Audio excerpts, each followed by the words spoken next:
وَلِلَّهِ مَا فِي السَّمَاوَاتِ وَمَا فِي الْأَرْضِ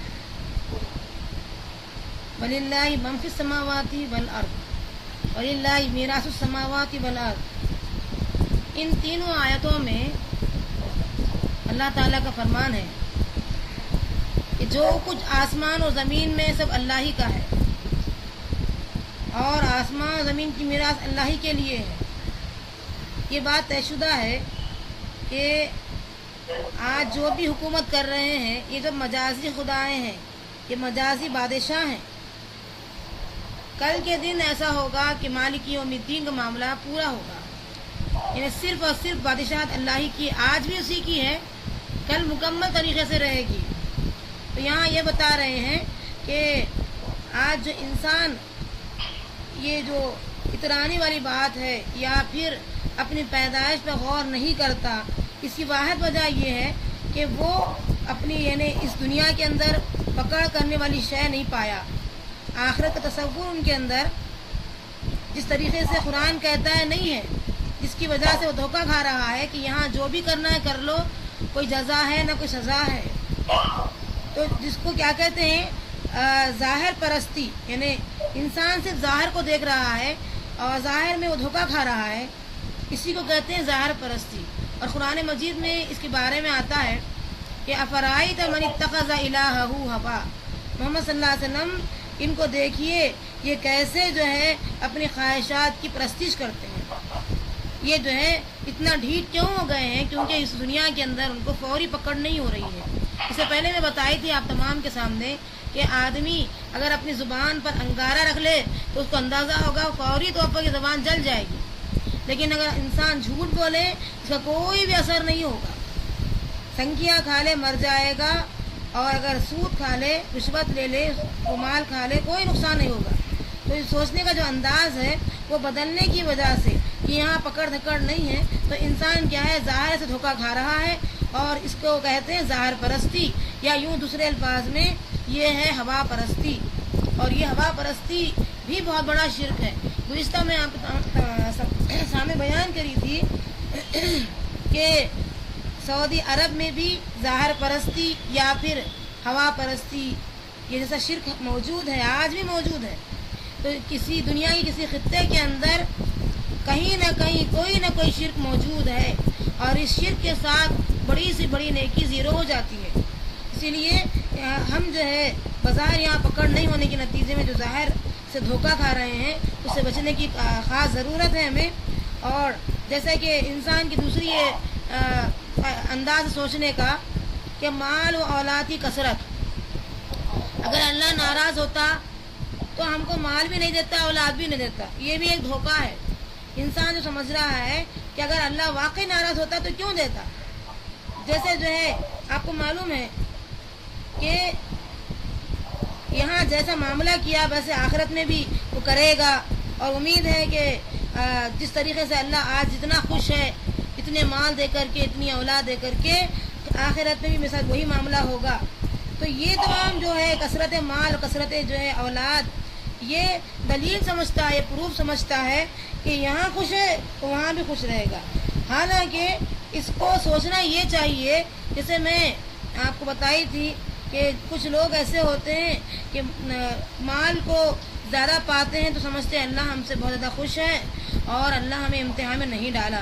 حالانکہ سوچنے والی بات یہ ہے کہ مال کو زیادہ دے کر بھی اللہ امتحان میں ڈالتا ہے، مال کو کم کر کے بھی اللہ تعالیٰ امتحان میں ڈالتا ہے۔ زیادہ دینے پر شکر کرتا ہے یا نہیں، یہ امتحان ہے، اور کم دینے پر صبر کرتا ہے یا نہیں کرتا، یہ امتحان ہے۔ تو قانون کے حساب سے ہم اگر دیکھیں گے تو قانونی اعتبار سے دو باتیں آئیں گی۔ قانون مشیت، یعنی اللہ کا ارادہ ہے، اللہ کی جو قانون ہے مشیت ہے، اور ایک ہوتا ہے قانون رضا، یعنی بعض کاموں کو اللہ کی رضا حاصل ہے اور بعض کاموں کو اللہ کی رضا حاصل نہیں ہوتی۔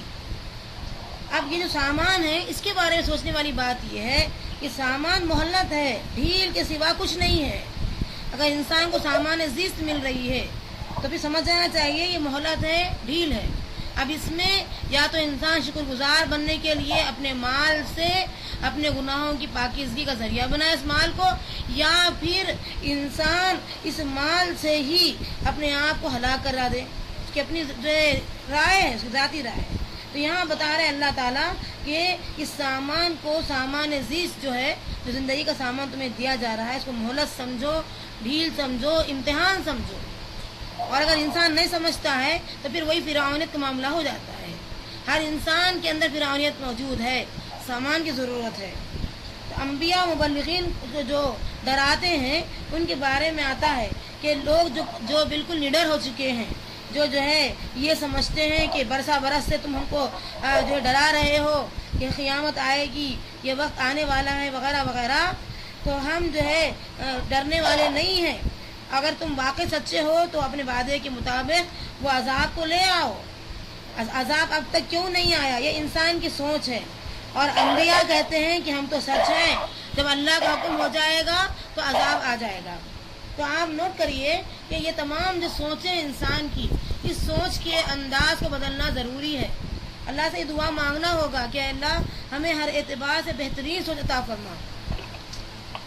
آپ کو معلوم ہے اسی ضمن میں ایک واقعہ جو ہوا ہے کہ ابو جہل یہ خانہ کعبہ میں جا کر یہ کہنے لگا کہ اگر واقعی آپ کے نبی ہیں یہ، تو پھر اللہ تعالیٰ فامطر علینا حجارۃ من السماء، تو آسمان سے ہمارے لیے پتھروں کی بارش نازل فرما. یہ وہ خود اپنے لیے بدعا کیا ہے. اور آپ دیکھیں گے وہ سمجھتا تھا کہ ہم جیسے عقل مند قابل لوگ ہیں جو ہے ایسی دعا کر رہے ہیں، لیکن جنگ بدر میں اللہ نے جو ان کے ساتھ معاملہ کیا ہے یہی ان کی دعا کا نتیجہ تھا کہ 70 جو ہے سردار مارے گئے، فنا ہو گئے. اور یہ جو ہے جتنے بڑے بڑے سردار مارے گئے ہیں یہ ان کی اپنی دعاؤں کا نتیجہ تھا، بددعاؤں کا نتیجہ تھا. اور آج کا دور جو ہے ہم سمجھتے ہیں، جیسے کہ آپ کو معلوم ہے ابو جہل کس طریقے سے مارا گیا، اور عتبہ، شیبہ، بڑے بڑے سردار جو ان کے جو ہے مارے گئے ہیں، گویا ان کی ریڑھ کی ہڈی ٹوٹ گئی تھی. اب ان کے پاس کوئی نہیں رہا تھا. ہمارے پاس اب ہمارا جو دور ہے وہ یہ ہے کہ سائنس کی ترقی، مذہب جو ہے افیون ہے، یہ کہتے ہیں انسان مذہب افیون ہے، اور مذہب سست بناتا ہے. طاقت مذہب کے پاس نہیں ہے، یہ مذہب جو ہے ترقی سے روکتا ہے.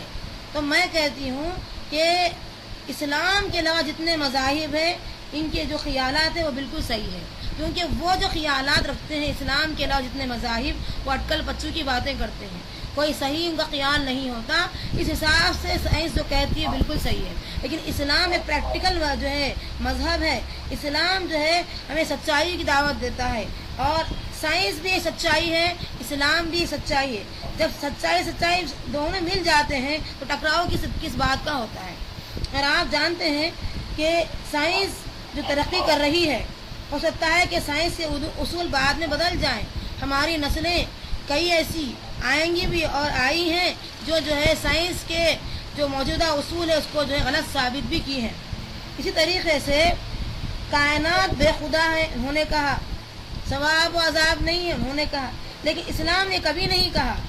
ان کے 33 کروڑ خدائیں ہیں ان کے. اور آپ دیکھیں گے اسلام سائنس کی ہر وہ بات جو ابھی وہ واضح نہیں ہو چکی ہے وہ واضح کر چکے ہیں. اور آپ کو یہی معلوم ہے کہ قرآن مجید میں 1500 برس پہلے یہ آیت نازل ہوئی، فَإِذَا الْبِحَارُ سُجِّرَتْ، جب جو ہے سمندر بھڑکائے جائیں گے. تو آپ کو کیا معلوم اس زمانے میں جو صحابہ تھے ان کو تو پتہ ہی نہیں تھا کہ سمندر میں تو پانی ہوتا ہے، وہ بھڑکائے کیسے جائیں گے، وہ آگ کیسے بنیں گے. اور آج سائنس کہتی ہے کہ ہائیڈروجن اور آکسیجن کے جو ہے تناسب میں کمی زیادتی ہو جاتی ہے تو پھر وہ آگ کی شکل اختیار کر لیتی ہے. تو اس طریقے سے سائنسی جو باتیں ہیں، سائنسی جو چیزیں ہیں، اور بھی مزید جو ہے ترقی کے بعد ہی قرآن کی جتنی اور آیتیں ہیں وہ اس تک پہنچے گی. اور یہاں ہم دیکھتے ہیں کہ سائنس کہتی ہے کہ ساری انسانیت فائدہ اٹھا رہی ہے سائنس سے. جتنے مذاہب و خیالات ہیں یہ سب غلط ثابت کر رہے ہیں. تو ان سے ہمارا کہنا یہی ہے کہ اسلام سے ہٹ کر سارے مذاہب میں چیز ضروری، یہ چیز واقعیتاً صحیح بات ہے، لیکن اسلام جو ہے ایک ایسا مذہب ہے جو سچائی کی دعوت دیا ہے، اور سائنس بھی سچائی کی طرف ہمیں جو ہے دعوت دیتی ہے. دونوں میں ٹکراؤ بالکل بھی ممکن نہیں ہے. اور اللہ تعالیٰ فرماتے ہیں وَإِذَا الْأَرْضُ مُدَّتْ، جب جو ہے زمین پھیلا دی جائے گی. اور آپ کو معلوم ہے کہ سائنس اب کہہ رہی ہے کہ انسان کے تمام اقوال و اعمال ریکارڈ ہو رہے ہیں. آواز بھی ریکارڈ ہو رہی ہے, اس کے اقوال بھی ریکارڈ ہو رہے ہیں, اعمال بھی ریکارڈ ہو رہے ہیں. زمین کے اندر گویا کہ ایک ٹیپ ریکارڈ ہے. یہاں جو ہے جو کچھ بھی اچھا کام ہو رہا ہو یا برا کام ہو رہا ہو زمین میں ریکارڈ ہو رہا ہے, جس کے بارے میں قرآن کہتا ہے یومئذ تحدث اخبارها بأن ربک اوحی لها. زمین جو ہے اس بات کی خود گواہی دے گی کہ جب عدالت قائم ہو جائے گی رب العالمین کی طرف سے اور انصاف کا معاملہ آ جائے گا, تو زمین کہے گی جب ساری خبریں جو اس کے اندر بیان کی گئی ہے, کیونکہ وہی ہوگی بأن ربک اوحی لها, کیونکہ اس کے رب نے اسے وحی کی ہوگی, تب وہ جا کر کے بیان کرے گی. جس طریقے سے انسان کو یہی گوشت میں اللہ تعالیٰ نے بات کرنے کی صلاحیت دی ہے, وہی انشاءاللہ زبان جیسے بات کر رہی زمین بھی بات کرے گی, ہاتھ پیر بھی بات کرے گی. انطقنا اللہ کل شیء, اللہ نے ہر ایک چیز کو وہاں پر بات کرنے کی صلاحیت دے گا. زبان جیسے بات کر رہی ہے وہ بھی گوشت ٹکڑا ہے, لیکن کل ہاتھ بھی بات کریں گے وہ بھی گوشت ٹکڑا رہے گا, اور پیر بھی بات کریں گے, زمین بھی بات کرے گی, جہنم بھی بات کرے گی. اس کے بعد آپ دیکھتے ہیں کہ اللہ تعالیٰ فرماتے ہیں کان الناس امۃ واحدہ, یہ جو امت تھی ایک ہی امت تھی. توحید کا آغاز کائنات پر ہوا ہے, یعنی کائنات کا جو ہے آغاز ہی توحید پر ہوا ہے, اور انسان ایک ہی امت تھی. بعد میں جو ہے یہ جھگڑے وغیرہ پیدا ہوئے ہیں, پھر اس کے بعد یہ شرک کی بو آئی ہے. یہاں بتا رہے ہیں کہ سیاروں کا جو نظام ہے وہ بے ربط ہے, پہلے کہتے تھے, لیکن اب کہہ رہے ہیں وہ نظام باربط ہے, ایک ہی نظام کے تحت چل رہا ہے. کئی اندازے سائنس کے غلط ثابت بھی ہو گئے, اور قرآن کہہ رہا ہے جمع الشمس والقمر, اکٹھا کر دیں گے اللہ تعالیٰ قیامت کے دن سورج اور چاند کو, جو فاصلے آج ہے کل نہیں رہیں گے. یہ جو ہے اگر ہماری آج کی سائنس تسلیم کرے یا نہ کرے, لیکن کل ہماری جو ہے نسل تسلیم کر لے گی. ایک وقت آنے والا ہے کہ سائنس کلیہ انداز میں تصدیق کرے گی کہ اللہ نے 1500 برس پہلے جو بات بیان کی ہے بالکل سچ ہے. اور بہت سی چیزیں متشابہات میں ہیں, جیسے جو ہے آسمان 7 آسمان تہبط ہے, یہ بھی متشابہات میں ہیں. اور ایسی بہت سی آیتیں ہیں جو متشابہات, جن کے اندر ابھی ہماری سائنس نہیں پہنچی ہے. ابھی سائنس ہماری رینگ رہی ہے, کل کو چلے گی پرسوں کو بھاگے گی تو پتہ چل جائے گا. قرآن جو کہہ رہا ہے کہ رہتی قیامت تک جتنے نسلیں آئیں گی ان سب کے لیے چیلنج کر رہا ہے قرآن. تو یہ چیزیں ہیں, اور آج ہم اگر قرآن کو اس نظریے سے نہیں پڑھیں گے, اس انداز سے سوچ سمجھ کر نہیں پڑھیں گے, تو جتنے لوگ آج گمراہ ہو گئے ہیں وہ اس کی واحد وجہ کیا ہے, وہ سفارش کا جو عقیدہ ہے, اعمال کو چھوڑ دینے کی جو بات ہے, اس پر بھروسہ رکھ کر کے انسان یہ کام کر رہا ہے. اس کے تصور نے اعمال سے غافل کر دیا. سفارش کا تصور ہے, بھروسہ آ گیا انسان کو کہ شفاعت ہوگی, جس کی بنیاد پر وہ تکیہ لگائے ہوئے اعمال کو چھوڑ دیا ہے کہ ہم فلاں کے سجادوں میں سے ہیں, فلاں کی نسلوں میں سے ہیں. جبکہ انبیاء کے بارے میں آئی ہے یہ بات کہ یعقوب علیہ السلام کہتے ہیں کہ بیٹے میں اب جب موت کا وقت آیا تھا ان کی, تو کہہ رہے گے میں اب جا رہا ہوں, تم کس کی عبادت کرو گے؟ تو وہاں یہ بتایا جا رہا تھا کہ ہم جو ہے آپ کے الہ یعنی خدا کی بات کریں گے, اور آپ کے آبا و اجداد کا جو الہ ہے یعنی خدا, اس کی ہم عبادت کریں, اللہ کی ہم عبادت کریں گے. اس سے اندازہ کیجئے کہ انبیاء کی جو نسلیں ہیں, انبیاء کی جو اولاد ہے, وہ بھی تلک امۃ قد خلت لہا ما کسبت ولکم ما کسبتم. اگر انبیاء کی اولاد بھی اس کی بنیاد ایمان پر نہیں رہے گی تو وہ بھی گمراہ ہوگی, وہ مشرک رہے گی. چنانچہ آپ دیکھ رہے ہیں کہ شفاعت کے بلبوتے آج کی جو دنیا ہے, جو علمی میدان میں بالکل کمزور ہے, وہ اسی بلبوتے بیٹھی ہوئی ہے اعمال کو چھوڑ کر کے, اور سمجھ رہی ہے کہ شفاعت گناہگار کی ہوگی. حالانکہ قرآن کہتا ہے شفاعت گناہگار کی ہرگز نہیں ہوگی, شفاعت منافقوں کی ہرگز نہیں ہوگی. اعمال اس قابل نہیں ہے جس کے حق میں کہ اللہ چاہے, اعمال کو اس کا قابل رہنا پڑے گا کہ اللہ کہے کہ فلاں کے حق میں شفاعت فلاں اور فلاں کریں, باذن اللہ ہوگی شفاعت. یہ چیزیں ذہن نشین جب تک نہیں ہوں گی نتائج غلط ثابت ہوں گے. ادنا نیکی بھی کافی ہے یہ کہہ کر جو ہے اعمال بجا لانے کی ضرورت ہی نہیں ہے, یہ بات لوگ کہتے ہیں. حقیقت میں یہ نہیں ہے. آج کا جو دور ہے جو بالکل تعلیم یافتہ نہیں ہے, وہ کہہ رہے ہیں کہ اگرچہ کہ پروفیسر ہیں اپنے علمی میدان میں, لیکن دین کا جو معاملہ ہے, اسلام کی جو تعلیم ان کو دی گئی ہے, اس میں وہ پروسیفر ہو گئے ہیں. اس حساب سے کہ وہ کہتے ہیں کہ حج کو جاؤ کامیابی مکمل ہے، شب قدر میں جاگ لو یا رمضان کے روزے رکھ لو. اور آج کا تو جو دور ہے وہ یہ کہہ رہا ہے مرنے کے بعد آن دی اسپاٹ دیکھا جائے گا، جب کا جب قصور معاف کروا لیں گے. اللہ غفور الرحیم ہے، نقطہ نواز ہے، یہ جملے کہہ کر کے نتائج غلط نکال رہے ہیں. تو آپ دیکھیے، میں انشاءاللہ ابھی بتاؤں گی کہ نقطہ نوازی کے معنی کیا ہوتے ہیں. اللہ تعالیٰ جو ہے انسان کو کچھ اختیارات دیا ہے. اب انسان نیکی تو کیا ہے لیکن غرور و تکبر کے ساتھ کرنے کی وجہ سے بڑی تعداد آج بھی آپ دیکھیں گے کہ کچھ جو ہے مثال کے طور پر پڑھے لکھے تو ہیں، نیکی سمجھ کر کے کچھ پکا رہے ہیں، کچھ کھلا رہے ہیں، کچھ واعظ کو جو ہے دے رہے ہیں، کچھ مرشدین کو دے رہے ہیں اور سمجھ رہے ہیں کہ یہ نیکی جو ہے یہ ہمیں آخرت میں کام آئے گی. یہ غلط عقیدہ ہے ان کا، جس کو وہ اختیار کیے ہوئے ہیں کہ اللہ ان کے گناہوں کو بخشائے گا. اور آپ دیکھیں گے اس ضمن میں ایک جو ہے لطیفہ مجھے یاد آیا ہے، وہ یہ ہے کہ نقطہ نوازی کا معنی کیا ہے.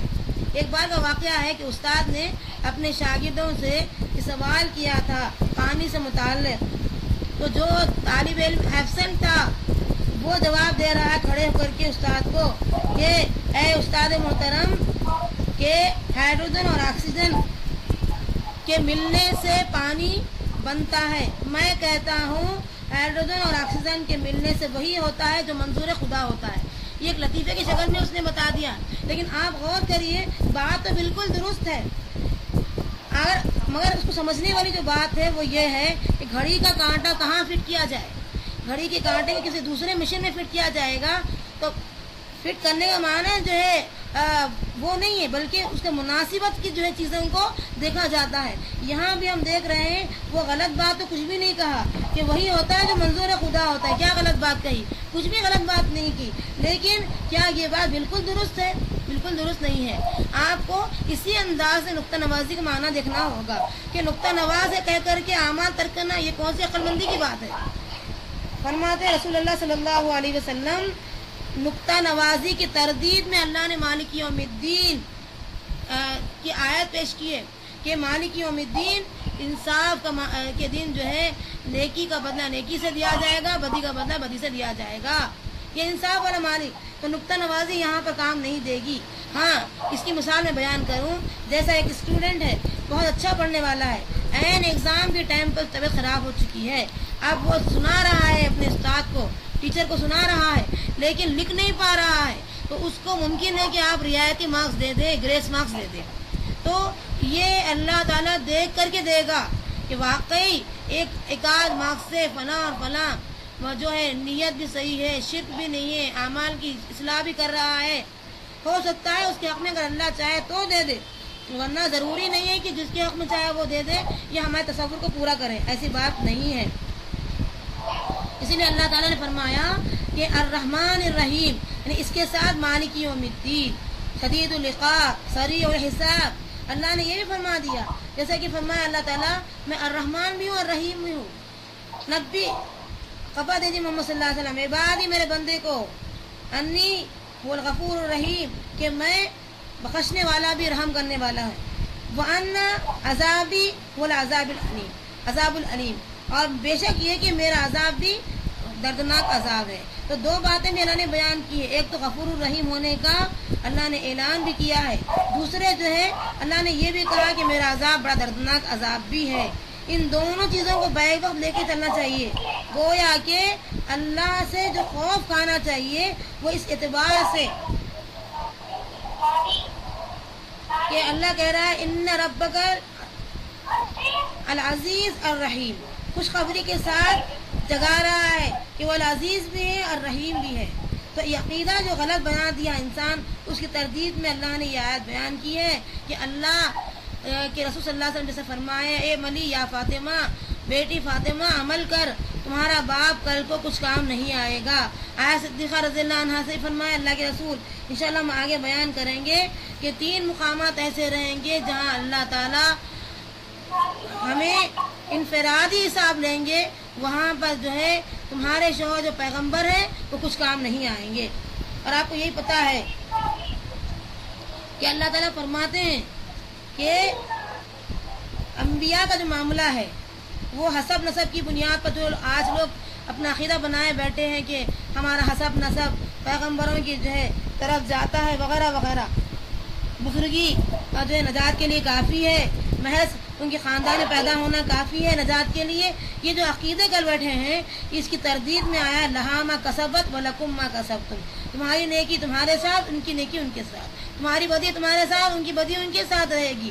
ایسا حسب نسب کا یہاں معاملہ نہیں ہوگا۔ بزرگی اور خاندان کا تصور جو ہے یہ تقوی کی بنیاد نہیں ہے، یہ جو ہے کہ عقیدے کی بنیاد نہیں ہے، بلکہ اللہ کہتا ہے کہ تم سے جو تمہاری جو رپورٹ لی جائے گی وہ تقوی کی بنیاد پر لی جائے گی۔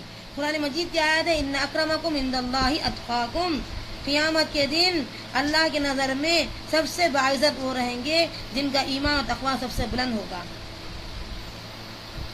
اور یہاں قرآن مجید میں بہت سی آیتیں بھی آئی ہے کہ فَإِذَا نُفِخَ فِي الصُّورِ فَلَا أَنْسَابَ بَيْنَكُمْ، جب سور پھونکا جائے گا تو حسب نسب سب ختم ہو جائے گا۔ آج ہم جس انداز میں کام کر رہے ہیں آپ کو اندازہ ہوگا، بلال حبشی کے بارے میں غور کریے، بلال حبشی کیسے انسان تھے، آپ کو معلوم ہے وہ کالے کلوٹے حبش میں رہنے والے، ان کے بارے میں کیا ہے کہ ایمان اور عمل صالح کی بنیاد پر اللہ نے ان کا درجہ بلند کر دیا۔ اور ابو لہب خاندان کا جو ہے چچا ہونے کے باوجود، خاندانی آدمی ہونے کے باوجود اللہ نے اس کے بارے میں ڈکلیئر کر دیا، اعلان کر دیا کہ وہ اور اس کی بیوی دونوں جہنم میں جائیں گے۔ آپ کو اندازہ ہو گیا اس آیت سے کہ وہاں پر حسب نسب یہ سب تصورات اور یہ جو تقوی سے ہٹ کر ساری باتیں جو بھی ہے بے بنیاد ہے، قیامت کے دن اس کو جو ہے کوئی اللہ تعالیٰ اس کا جو ہے معیار نہیں رکھے گا، بلکہ معیار آج ہم طے کریں گے انشاءاللہ۔ ان اکرمکم عند اللہ اتقاکم، اللہ کی نظر میں معیار کسی چیز کا ہے تو تقوی کا ہے۔ چنانچہ وہ عائشہ صدیقہ رضی اللہ عنہا کی جو حدیث میں نے بیان کی ابھی آپ کے سامنے وہ لاؤں گی کہ 3 مواقع ایسے رہیں گے جس میں نبی اکرم صلی اللہ علیہ وسلم نے فرمایا عائشہ تمہارا شوہر کل کچھ کام نہیں آئے گا۔ وہ ہے نمبر 1 اعمال کو جب تولا جائے گا اس وقت کوئی کسی کے کام نہیں آئیں گے۔ نمبر 2 جب رپورٹ لی جائے گی اس وقت کوئی کسی کے کام نہیں آئے گا۔ اور نمبر 3 پل صراط پر سے گزرنا ہوگا تب بھی کوئی کس کے کام نہیں آئیں گے۔ اس سے اندازہ کیجئے کہ 3 چیزیں ایسی ہیں، یہ 3 مواقع ایسے ہیں جہاں پر حسب نسب خاندان وہ سب کچھ ختم ہو جائے گا۔ اور نبی اکرم صلی اللہ علیہ وسلم نے فرمایا اپنی ذات کے لیے بھی اللہ نسبی و سحری، یعنی جو میرے نسب اور میرے سسرال کے جو رہیں گے وہ اس کی بنیاد بھی ایمان پر ہوگی، ان میں سے پورے لوگ نہیں آئیں گے۔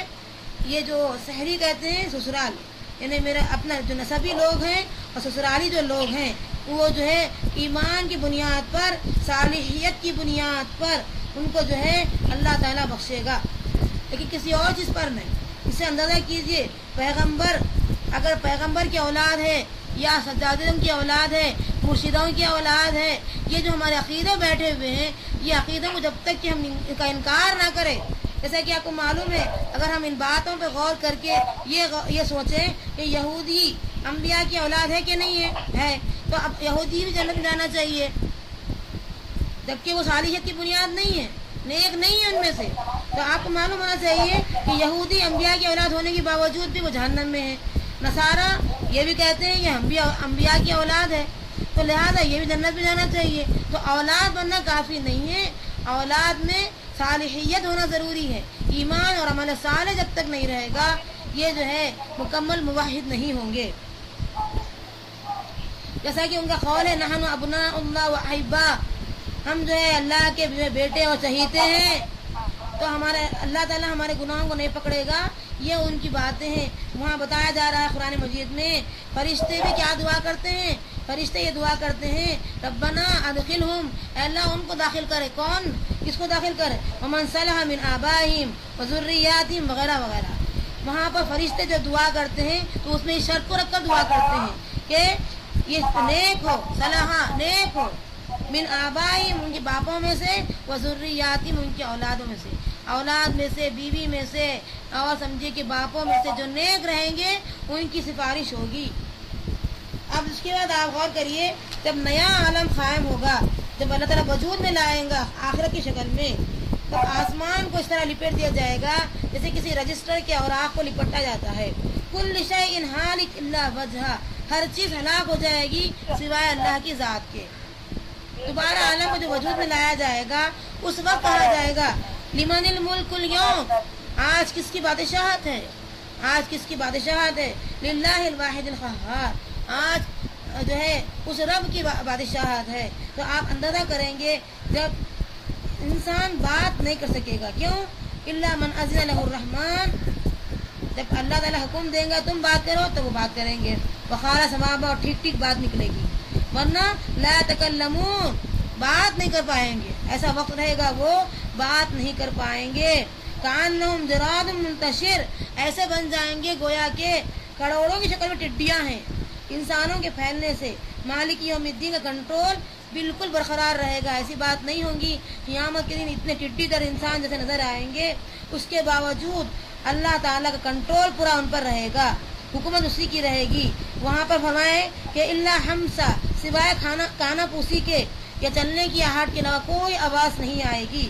کہ تصور سے غافل نہ ہو جائے انسان کہ عدالت قائم ہوگی، انصاف کا دن ہوگا. ثابت کرنا ہے، اللہ تعالیٰ کہتے ہیں کہ مجازی طور پر جو آپ بادشاہ ہیں وہ جو ہے کل کو کچھ بھی کام آنے والے نہیں ہیں. وہ جو ہے ان کی جو نیکیاں ہیں اگر صالحیت کی بنیاد پر نہیں ہیں تو پانی اور ہوا کی طرح اڑ جائیں گے. فرماتے اللہ تعالیٰ فَإِذَا هُمْ بِالسَّاهِرَةِ، یہ آخر کا تصور انسان کو نیک بناتا ہے. وہ ایک آواز ہوگی جو ہے آواز کی بنیاد پر وہ جو ہے منتشر ہو جائیں گے. یومئذ یدعون، اور اس دن پکارے جائیں گے.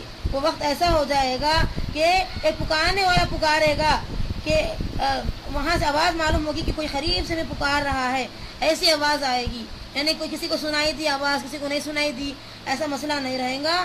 اللہ تنہا مالک ہوگا قیامت کے دن، اور کچھ لوگوں کی نگاہیں ایک طرف ہی ہو جائے گی، دل اڑ رہے ہوں گے، سروں کو جو ہے یعنی سروں کو اٹھائے ہوئے ہوں گے، پلک جو ہے واپس نہیں آئے گی، ایسی جو ہے دیدوں کو کھڑا کر دے گی آنکھیں. وہ دن سب بھاری دن ہوگا. اور جو نیک لوگ رہیں گے، جو ہے جن کی سوچ صحیح تھی، جن کا عقیدہ درست تھا، جو موحد تھے، توحید پرست تھے، اور جو قرآن و حدیث کے مطابق عمل کرتے تھے، وہ ان کے بارے فرشتے کا جو معاملہ ہوگا، فرشتے ان کا استقبال کریں گے اور کہیں گے ان کو کہ یہ آخرت کا دن ہے، لیکن اللہ نے تمہیں بے فکر کر دیا اس لیے کہ تم زندگی بھر فکر مندی میں گزار رہے تھے. لا ظلم اليوم، آج تمہارے اوپر کوئی ظلم نہیں ہوگا. ولا یظلمون فتیلا، دھاگے کے برابر تم پر ظلم نہیں ہوگا. مثقال ذرۃ خیرا یرا بھی سامنے آئے گا، مثقال ذرۃ شرا یرا بھی سامنے آ جائے گا. ذرہ برابر نیکی بھی شامل آئی جائے گی اور ذرہ برابر بدی بھی شامل آئی جائے گی. وکفیٰ باللہ وکیلا، اور اللہ کافی ہوگا وکیل بن کر کے. وہاں کوئی اور وکیلوں کی ضرورت محسوس نہیں ہوگی، کوئی گواہوں کی ضرورت محسوس نہیں ہوگی، اللہ ہی تنہا کافی ہو جائے گا.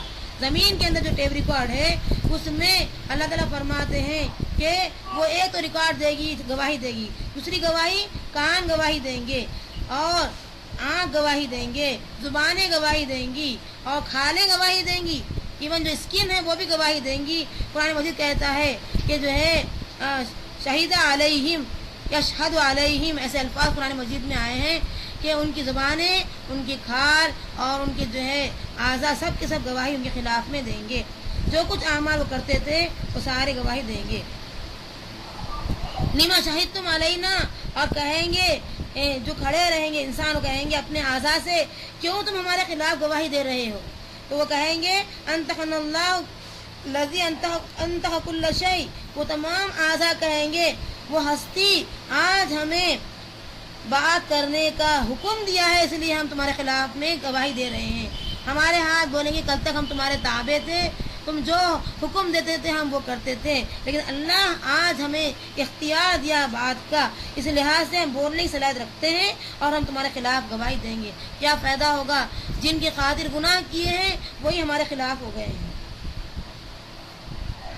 اور آپ دیکھیں گے وہاں ہم کیسے رہیں گے، نہ ہم بول سکیں گے، ہمارا معاملہ اندھے گنگا کی طرح ہو جائے گا. ہم جو ہے اپنے اعمال کے بسبب سر کے بل جلائے جائیں گے.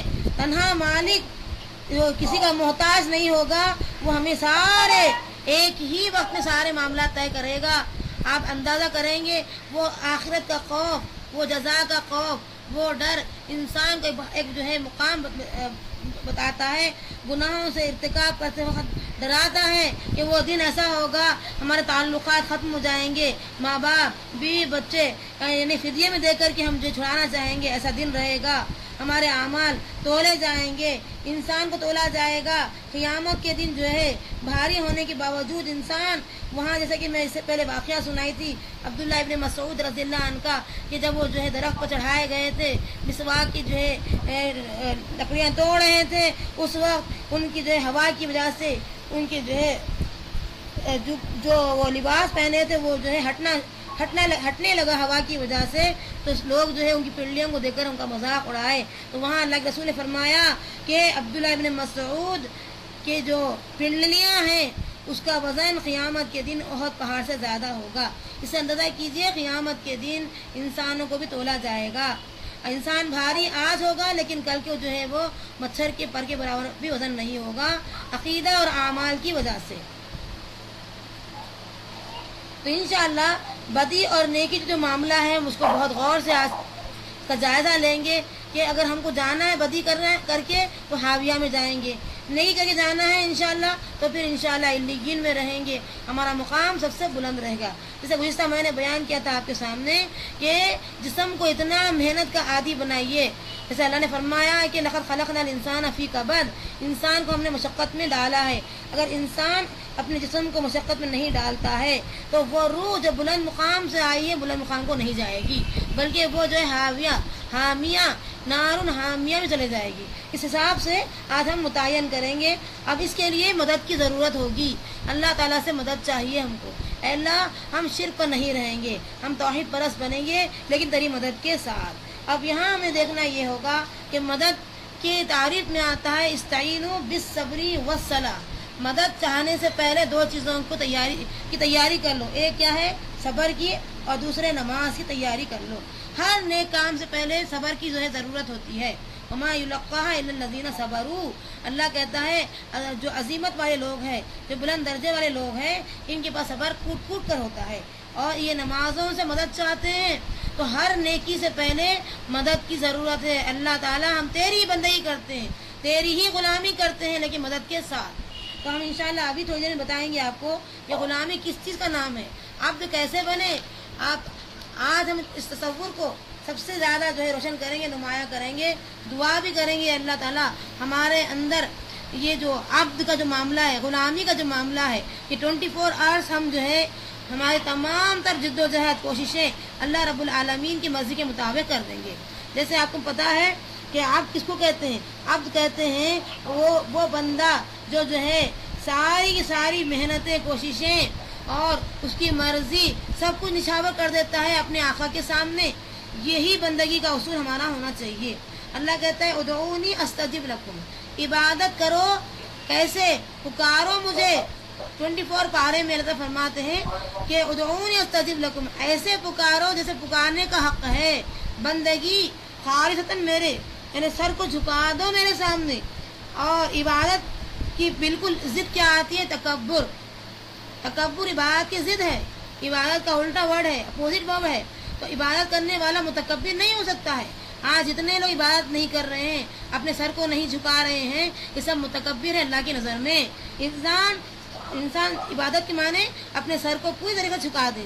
قرآن مجید میں آتا ہے ان الذین، بے شک جو لوگ یستکبرون عن عبادتی، یعنی ہماری عبادت میں تکبر کرتے ہیں، مطلب کیا ہوا؟ سر نہیں جھکاتے۔ سیدخلون نار جہنم داخلین، تو یہ لوگ عنقریب داخل ہوں گے جہنم کے اندر ہمیشہ ہمیشہ کے لیے۔ اس سے معلوم ہوا کہ آج جتنے لوگ عمل نہیں کر رہے ہیں، صرف جو ہے خالی زبانی دماغ خرچ ہے، خالی زبان کی حد تک لا الہ ہے، عمل میں پوری زندگی نہیں ہے، اپنے آپ کو جھکاتے نہیں، اپنی مرضی کو اللہ کی مرضی کے نیچے نہیں رکھتے، وہ لوگ اسی جو ہے آیت کے اندر آتے ہیں کہ وہ متکبرانہ انداز میں زندگی بسر کر رہے ہیں۔ اور 3 چیزیں قرآن مجید میں بیان کی گئی ہیں۔ ایک کیا ہے؟ دعا کرنا۔ دعا کے بارے میں حدیث میں آتا ہے الدعاء هو العبادہ، دعا خود عبادت ہے۔ آدمی اپنے آپ کے اندر وہ گڑ گڑاہٹ محسوس کرے، وہ بے چینی محسوس کرے کہ وہ رب ہی ہے میری مدد کرنے والا، میرے کو نیکیوں پہ قائم رکھنے والا بھی رب ہے، میں اپنی ذات سے کچھ بھی نہیں کر سکتی جب تک کہ اس کی مدد نہ ہو. میں ایک رکعت نماز نہیں پڑھ سکتی, میں رکوع نہیں کر سکتی جب تک کہ اس کی مدد نہ ہو. تو ہر نیک کام بھی ہم اللہ کی مدد کے بغیر کر ہی نہیں سکتے. تو دعا بھی خود کیا عبادت ہے. تو ہر کام سے پہلے ہم دعا کو شروع کریں گے. اللہ تعالیٰ ہمیں صحیح معنی میں یہ نیکی کرنے والی جو شکل نبی صلی اللہ علیہ وسلم نے بتائی ہے وہ اختیار کرنے کی توفیق عطا فرما, وہ ہمارے لیے آسان کر دے. اور یہاں بتایا جا رہا ہے کہ جس تکبر کی وعید قرآن مجید میں آئی ہے کہ انسان عبادت کرنا نہ چاہے, غلامی قبول نہ کرے, عبد کے معنی وہ جاننے کی کوشش نہ کرے, تو ان کے لیے اللہ تعالیٰ فرما رہے ہیں کل کو جو وقت آئے گا وہ جھکنا چاہیں گے تو بھی جھکیں گے نہیں. جب اللہ تعالیٰ کی پنڈلی واضح کی جائے گی, نمایاں کر دی جائے گی قیامت کے دن, وہ جھکنا چاہیں گے تب بھی جھک نہیں سکیں گے. کیوں؟ جب صحیح سالم تو دنیا میں وہ جھکانا پسند نہیں کرے, اپنے آپ کو جھکنا پسند نہیں کرے, لہٰذا کل کو جو ہے چاہتے ہوئے بھی وہ جھک نہیں سکیں گے. کتنی بڑی افسوس اب بدنصیب والی بات ہوگی. اللہ ہم سب کو محفوظ فرما ایسی بری عادتوں سے, ایسے برے الفاظ سے. دوسری چیز بیان کر رہے ہیں کہ دعا کے ساتھ ساتھ عبادت بھی ضروری ہے. عبادت کے اندر دو چیزیں شامل ہیں.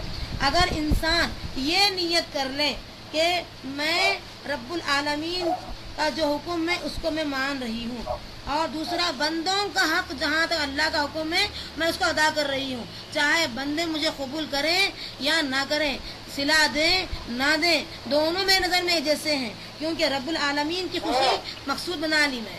تو اس لحاظ سے انشاءاللہ ہماری جو عبادت ہے, جو ہے ہم عبادت کر رہے ہیں جس کے اندر خالق کا بھی معاملہ ہے, مخلوق کا بھی معاملہ ہے.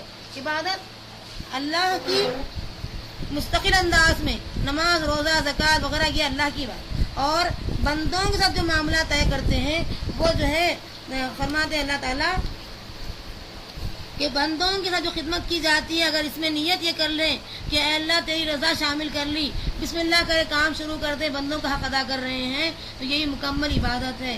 اسی کا نام ہے 24 آورس بندگی خالصتاً اللہ کی رضا کے لیے. اور پھر انشاءاللہ ہم ابھی بیان کریں گے آپ کو کہ جب انسان بندگی, غلامی اور عبادت, ورشپ, یہ تمام چیزوں کو ایک معنی میں اگر لینا چاہے تو میں کہوں گی مفہوم تو ایک ہی ہے, لیکن اسلام کا ایک وسیع تصور ہے کہ خوف اور محبت پوری زندگی میں محیط ہونا چاہیے. ہم مانتے ہیں معبود ہے, ہم مانتے ہیں مالک اور آقا ہے, سب کچھ وہی ہے, تو عبادت کے ساتھ ساتھ اطاعت کی بھی ضرورت پڑتی ہے. اب اطاعت کس کی کریں گے؟ محمد رسول اللہ صلی اللہ علیہ وسلم کے اعمال کی, جیسے آپ نے کیے وہی کام ہمیں کرنا ہوگا. دعا, عبادت اور اطاعت یہ تینوں بیک وقت ہوں گی تو پوری زندگی کور کریں گی, تو اس کے بعد انشاءاللہ کامیابی لکھی گئی ہے.